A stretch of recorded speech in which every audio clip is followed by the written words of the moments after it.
Hello, my name is Austin Habish, the founder of Think Catholic, and you're listening to the Summa podcast, where we study St. Thomas Aquinas' Summa Theologiae in a way simple and insightful for anyone to understand. The Summa podcast is brought to you by Think Catholic.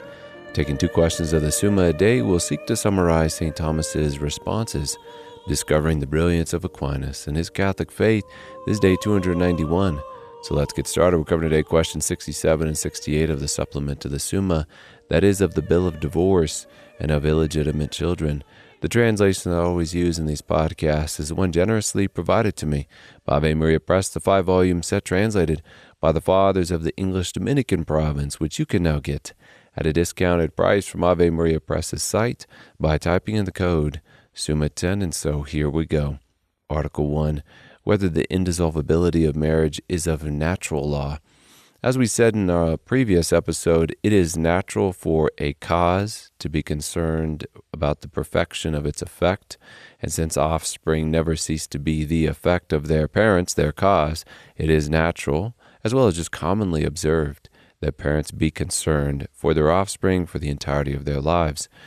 In our author's words here, by the intention of nature, marriage is directed to the rearing of the offspring, not merely for a time, but throughout its whole life. Hence it is of natural law that parents should lay up for their children, and that children should be their parents' heirs. That's 2 Corinthians chapter 12, verse 14.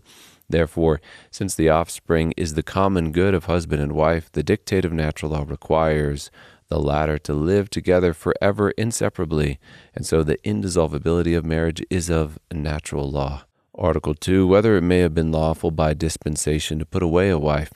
By divine permission, this can be granted, or this was granted before in the old law, as we spoke at length in our previous episode, because the fidelity of the spouses is an end arising from nature is considered by reason, when applying reason to the nature of man, the nature of matrimony. However, from the perspective of our nature as animal, as bodily, as male and female, the primary end of the union of the spouses is to begetting offspring, which could, under certain circumstances and according to divine permission, be undertaken well, even if one of the spouses is allowed to be put away later for some reason. This is the gist of what St. Thomas is saying here, that God could permit dispensation from the secondary good of marriage if, according to divine judgment, it is expedient for the primary end of marriage, or in such a way that the secondary end can still be attained. It is for this reason that by divine permission, Abraham was able to put away Hagar, who was related to him for all intents and purposes as wife. Aquinas concludes, it would seem that to put away one's wife is not contrary to the first intention of nature, and consequently that it is contrary not to the first but to the second precepts of the natural law. Therefore, seemingly it can be a matter of dispensation. Article 3, whether it was lawful to divorce a wife under the Mosaic law, we see this was the case. And Aquinas says that this question is debated as to whether this was a sinless act. The debate is whether divorce in the Mosaic law was a sin, although permitted by law anyways, to keep husbands from murdering their wives for not being allowed to divorce them, or if on account of divine dispensation, giving this bill of divorce was not a sin, and therefore allowed by law. Aquinas seems to hold that the latter is more probable, but presents both arguments here in the text. He also vindicates Moses for allowing this bill of divorce. In his words, he who can forbid sins not by omitting to forbid if he has no hope of correcting, but fears by forbidding to furnish the occasion of a greater evil. Thus it happened to Moses, wherefore acting on divine authority, he did not forbid the bill of divorce. Article 4, whether it was lawful for a divorced wife to have another husband. And because Aquinas wanted to consider both sides of the debate in the previous article, we see that debate carried into this article as well. Aquinas says here, according to the first above-mentioned opinion, she sinned by marrying another husband after being divorced because her first marriage still held good. For the woman, whilst her husband liveth, is bound to the law of her husband. That's Romans chapter 7, verse 2. And she could not have several husbands at one time. But according to the second opinion, just as it was lawful by the virtue of the divine dispensation for a husband to divorce his wife, so could the wife marry another husband, because the indissolubility of marriage was removed by reason of the divine dispensation, and as long as that indissolubility remains, the saying of St. Paul in Romans 7:2 holds. Article 5, whether a husband could lawfully take back the wife he had divorced. We can simply quote St. Thomas here. He says, "In the law concerning the bill of divorce, 2 things were permitted, namely for the husband to put away the wife, and for the divorced wife to take another husband. And 2 things were commanded, namely that the bill of divorce should be written, and secondly, that the husband who divorced his wife could not take her back.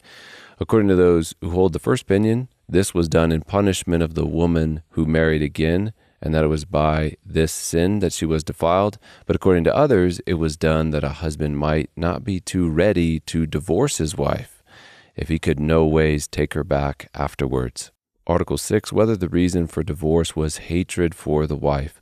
Aquinas says here, based on Malachi chapter 2 and Deuteronomy chapter 24, that both hatred as well as spiritual wickedness in the wife were reasons for divorce, as granted in the Old Law. Article 7, whether the causes of divorce had to be written in the bill. To quote St. Thomas, he says, "The causes for divorce were not particularized in the bill, but were indicated in a general way, so as to prove the justice of the divorce. According to Josephus in his Antiquities, this was in order that the woman having the written bill of divorce might take another husband, else she would not have been believed. Wherefore, according to him, it was written in this ways, I promise never to have thee with me again. But according to Augustine, the bill was put into writing in order to cause a delay, and that the husband might be dissuaded by the counsel of the notaries to refrain from his purpose of divorce." We can then turn to question 68 of illegitimate children. Article 1, whether those born out of true marriage are illegitimate. What we mean by illegitimate here means something like illicit, against the law. It is in this sense that a child conceived outside of a true marriage is considered illegitimate. St. Thomas gives the 4 conditions someone can be born into in these words. Some are natural and legitimate, for instance, those who are born of a true and lawful marriage. Some are natural and illegitimate, as those who are born of fornication. Some are legitimate, not natural, as adopted children. Some are neither legitimate nor natural, such are those born of adultery or incest, for these are born not only against the positive law, but against the express natural law. Hence we must grant that some children are illegitimate. Article 2, whether children should suffer any loss through being illegitimate. And they could, as in St. Thomas's day, if a child was born out of wedlock, they would for that fact be deprived of being able to attain certain offices or dignities, which in this day would be seen as unseemly to give to such persons because of the act of their parents, their origin. Article 3, our last article, whether an illegitimate son can be legitimized.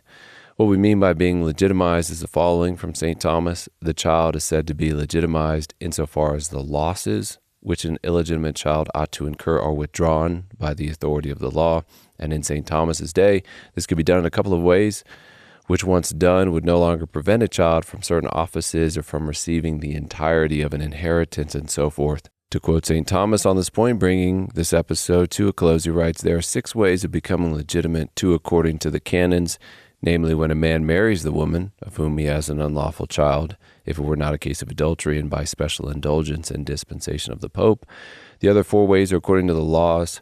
1, if the father offers natural son to the emperor's court, for by this very fact the son is legitimate on account of the reputation of the court. 2nd, if the father designate him in his will as his legitimate heir, and the son afterwards offer the will to the emperor. 3rd, if there be no legitimate son, and the son himself offer himself to the emperor. 4th, if the father designate him as legitimate in a public document, or in a document signed by 3 witnesses without calling him natural. And with that, we come to the close of another brief episode. We have just finished covering questions 67 and 68 of the supplement to the Summa, that is, of the bill of divorce and of illegitimate children.